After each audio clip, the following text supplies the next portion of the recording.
Bienvenidos sean a mi canal. En este video veremos cómo diseñar la tubería lateral de un sistema de riego. Para eso tomaremos en cuenta este esquema, en el cual tengo un tanque de almacenamiento, el cual va a conectar con tuberías hasta los hidrantes, y de los hidrantes va a salir una tubería lateral, que está representada por esta línea de color rojo, con estas flechas de acá. En toda esta tubería vamos a tener flujos de caudal, es decir, va a salir caudales, ya sea por los aspersores o por las boquillas de goteo.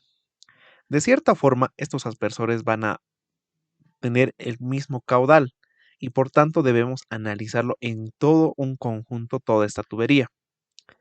Este tema ya lo toqué anteriormente en otros videos. Sin embargo, en esta ocasión lo que yo quiero tocar es considerando la afectación de esta pérdida de carga que puede producirse en todo el tramo. Además, considerando el factor de Christensen que lo tenemos por acá. Los datos que necesitamos para este caso de diseño son los siguientes. Necesitamos conocer la cantidad de aspersores que va a entrar en ese tramo, que en este caso voy a tener en cuenta que son 11 aspersores. Luego necesito el caudal por aspersor. Este caudal por aspersor me dice que 0.4 litros segundo y debe ser de cada uno de los aspersores, por cierto. Luego tenemos la presión de trabajo del aspersor. Eso sería bueno colocarlo acá.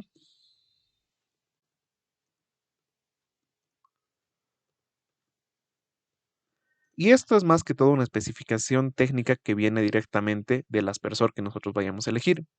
Si nosotros trabajamos con boquillas para un sistema por goteo, entonces en ese caso igual vamos a tener en cuenta cuál es su presión de trabajo del gotero. Luego necesitamos las separaciones que va a tener. La separación primera que necesitamos es de aspersor a aspersor. Generalmente esta separación es igual en todos los casos, así que podemos tener en cuenta que son 10 metros. Luego tenemos una distancia del primer aspersor. Esta distancia hace referencia desde la conexión del hidrante hasta el primer aspersor. En la práctica, esta diferencia no es igual a la separación de aspersores. Siempre llega a ser un poco más, debido a las conexiones que pueda tener, algún deslice, etc. Entonces, en este caso son 12 metros, que se aumenta 2 metros a la separación de aspersores. Y acá abajo vamos a hacer todos los cálculos. Lo primero que haremos será calcular la longitud lateral. La longitud lateral lo calculamos con esta ecuación que vemos acá. Así que voy a colocar lo siguiente, igual. Y aquí me está pidiendo primeramente la longitud del primer aspersor, esta de acá, L sub 0. Así que sería el valor de 12 más la longitud de separación entre aspersores, que sería el valor de 10, multiplicado por la cantidad de aspersores, que en este caso serían 11 menos 1. El resultado que me va a dar es 112 metros. Luego tenemos que calcular una longitud ficticia. Esa longitud ficticia es de 1.1 por la longitud, así que colocamos aquí igual 1.1 multiplicado por la longitud lateral que hemos encontrado de todo ese tramo de color rojo que tenemos por acá. Esta longitud ficticia es una longitud mayorada que de cierta forma se la halla porque nosotros tenemos que considerar de que entre conexión de aspersor a aspersor puede existir cierta mayoración entre la tubería, es decir, que podríamos aumentar o hacer una separación extra. Entonces, por eso se aumenta un poco, que sería en total un 10% al valor original. Luego de eso, calculamos el caudal de origen lateral, es decir, el caudal total que va a fluir por esa tubería. Ese caudal sería el equivalente al caudal del aspersor, de cada aspersor que sale, multiplicado por la cantidad de aspersores que voy a tener. Entonces, el resultado acá me dice que es 4.4 litros sobre segundo. Hasta ahí todo bien. Luego de eso necesitamos considerar una pérdida de carga máxima. La pérdida de carga máxima es la pérdida de carga máxima a lo que puede llegar a producirse en todo este tramo de tubería. Esto nos dice que es el 20% de la presión de lo que va a trabajar el aspersor. Así que voy a colocar aquí igual 0.2 multiplicado por este valor de 25 metros columna de agua, que en nuestro caso nos sale un valor de 5. Podremos colocarlo aquí un valor de metro. Lo que nos indicaría es que esta pérdida de carga máxima es lo máximo que podemos perder en ese tramo. Y a partir de acá ya empiezan los cálculos más interesantes. Para empezar necesitamos un diámetro. El diámetro nosotros debemos escogerlo. Y para nuestro caso voy a utilizar esta tabla que vemos por acá arriba. En esta tabla que ustedes están viendo pueden ver los diámetros nominales que existe y su diámetro en milímetros y pulgadas. Entonces yo voy a empezar por un diámetro pequeño, por ejemplo que sea de 3/4. Entonces aquí voy a colocar en milímetros, primeramente 18.75, que sería de esta tabla. Si yo lo quiero convertir a metros, solamente tomaría ese mismo diámetro y lo dividiría entre 1000, de esa manera. Con esto de acá, ahora puedo encontrar el valor del coeficiente K. El coeficiente K se lo conoce como el coeficiente de resistencia a la fricción del agua y se representa para la ecuación de Hazen-Williams por esta de acá. Si ustedes quieren utilizar la ecuación de Darcy-Weisbach, en el canal tengo videos explicando cuál es el valor del coeficiente K para Darcy-Weisbach. En nuestro caso, voy a colocar aquí igual. Igual, 10.67 multiplicado por la longitud, que en este caso sería la longitud ficticia, dividido entre el coeficiente C. Este coeficiente C depende del tipo de material que sea la tubería. Si nosotros hablamos de un tipo de material metálico, podríamos colocar un valor de 120. Si hablamos de un material tipo plástico, podemos colocar 150. Para nuestro caso, voy a colocar un valor de 120. Este valor lo debo elevar a 1.852. Cierro paréntesis y lo multiplico por el diámetro. El diámetro, el que tenemos en unidades de metro, está de acá. Esta debe estar elevado a 4.87. Cierro paréntesis, si es que hubiera el caso, y lo doy Enter. Aquí me da el valor del coeficiente K. Luego de eso, calculamos la pérdida de carga con esta ecuación que vemos acá, que la pérdida de carga nos dice que es igual al coeficiente K, que lo tenemos acá, multiplicado por el caudal, que el caudal lo debemos tener en cuenta que debe ser en unidades de metro cúbico segundo. Así que al caudal, si ustedes lo tienen en litros sobre segundo, deben dividirlo entre 1000 para convertir a metro cúbico segundo. Esto deben elevarlo a 1.852. Y aquí, como pueden observar, nos da la pérdida de carga total que se va a producir en todo ese tramo de tubería, pero el valor que aquí nos da es un valor muy alto.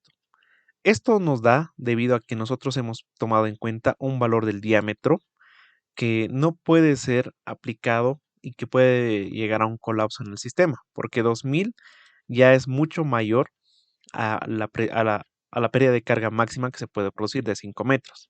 Entonces, para que no nos dé valores ideales, al valor del diámetro lo vamos a cambiar a este de 18.75.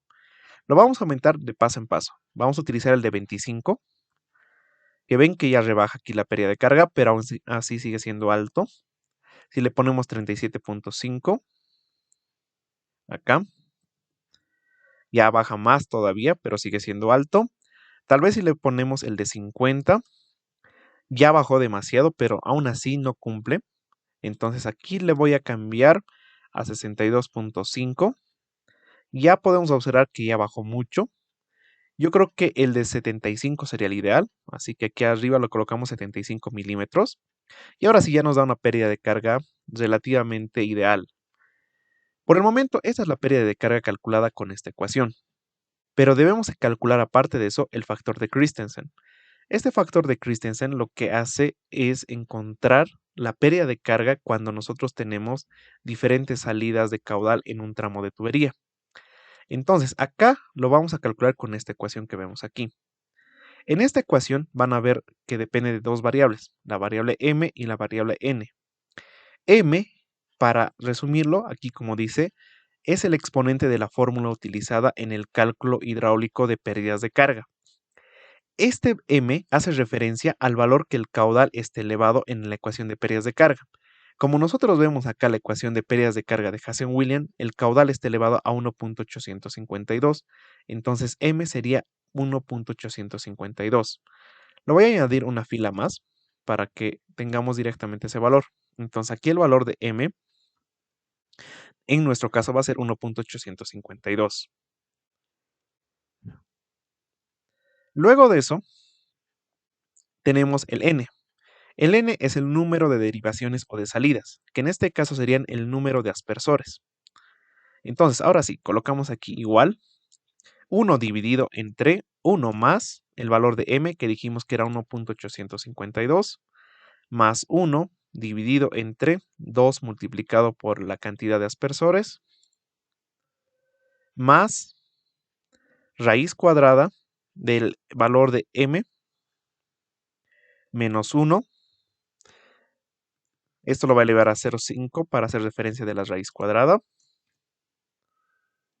Todo eso dividido entre 6 multiplicado por la cantidad de aspersores elevados al cuadrado. Y aquí tenemos el factor de Christensen. Este factor generalmente llega a aproximarse a 1 o menor a 1, así que nos tiene que dar ahí, por ahí. Y ahora, la pérdida de carga real que se va a producir en ese tramo de tubería va a ser igual a la multiplicación de la pérdida de carga total que hemos calculado aquí arriba por el factor de Christensen, que lo tenemos aquí arriba, y el resultado que me da acá es la pérdida de carga real en el tramo. Esta pérdida de carga tiene que ser menor a la pérdida de carga máxima que nosotros tenemos acá. Es decir, 0.95 es menor a 5 metros. Sí, entonces en ese caso sí cumple este diámetro para el diseño de esa tubería lateral.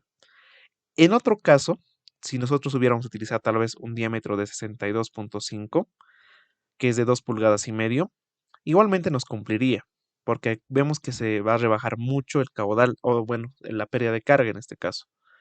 Pero con otros valores puede ser de que esto no llegue a ser así. Así que lo recomendable es siempre que tomen un valor de diámetro que cumpla hasta la segunda instancia. Es decir, aquí con 62.5 ya cumple, pero el que le sigue va a ser el que va a cumplir mejor, 75. Así que mejor es utilizar la que le sigue. Es de esa manera como se diseña la tubería lateral de riego. Como les comentaba, en otros videos tengo ya temas hablando similares a esto, en particular esta parte de número de aspersores y pérdida de carga, y en otro video hablando netamente del factor de Christensen. Entonces lo pueden ver terminando este video. Eso sería todo por el video. Si les gustó, les invito a que puedan darle like, puedan compartir este video y se puedan suscribir a mi canal.